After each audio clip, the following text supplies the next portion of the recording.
اور معاشرے کا کتنا کمینہ شخص ہے وہ جو کسی کی بیٹی کو اس لیے تنگ کرتا ہے کہ وہ جہیز نہیں لے کے آئی، یا وہ اس کی خواہش کے مطابق، اس کی توقع کے مطابق جہیز نہیں لائی۔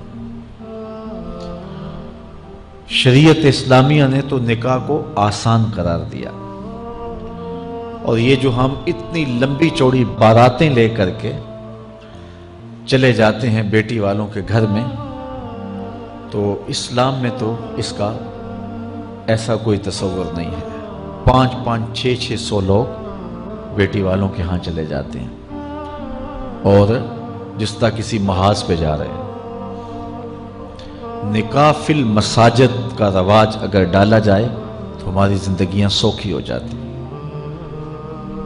یہ جو مروج سلسلہ ہے، اس سے غریب لوگ تو پریشان ہیں ہی، امیر لوگ بھی سکھ میں نہیں ہیں۔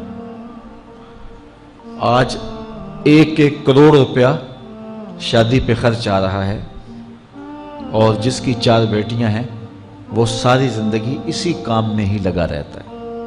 اور غریبوں کی زندگی تو اجیرن ہے۔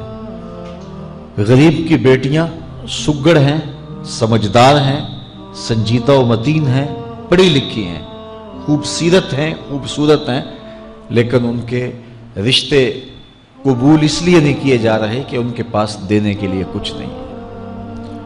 اور اب ایک سلسلہ چلا جہیز فنڈ کا اور اجتماعی شادیوں کا، تو شاید کسی کے لیے اس میں تسکین ہو، لیکن میں تو ایک مرتبہ ایسی تقریب میں گیا ہوں تو دکھی ہو کے آیا ہوں۔ ہر شخص کا اپنا مزاج ہوتا ہے، مختلف تنظیمات، مختلف لوگ غریب بچیوں کی اجتماعی شادیاں کر رہے ہیں۔ تو میں ایک تقریب میں مجھے کھینچ کے کچھ لوگ لے گئے۔ میں نے کہا مجھے تجربہ تو نہیں ہے، لیکن مجھے لگتا ہے کہ میرے لیے تکلیف کا سامان ہوگا، اور دوست جس مقصد کے لیے مجھے لے کے جا رہے ہیں تو ان کا مقصد بھی پورا نہیں ہوگا۔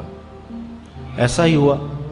ایک ہال میں 15 سے 20 بچیاں تھیں، اور دوسری جانب 15 سے 20 بچے تھے، اور ان کے مہمان، ان کا ہجوم تھا، اور اسٹیج کے اوپر جو کرسیاں لگی تھیں ان پر مخیر حضرات بیٹھے ہوئے تھے جنہوں نے سرمایہ لگایا اور جہیز فنڈ دیے، اور تنظیم کے لوگ آ کے اپنی کارکردگی بیان کر رہے تھے۔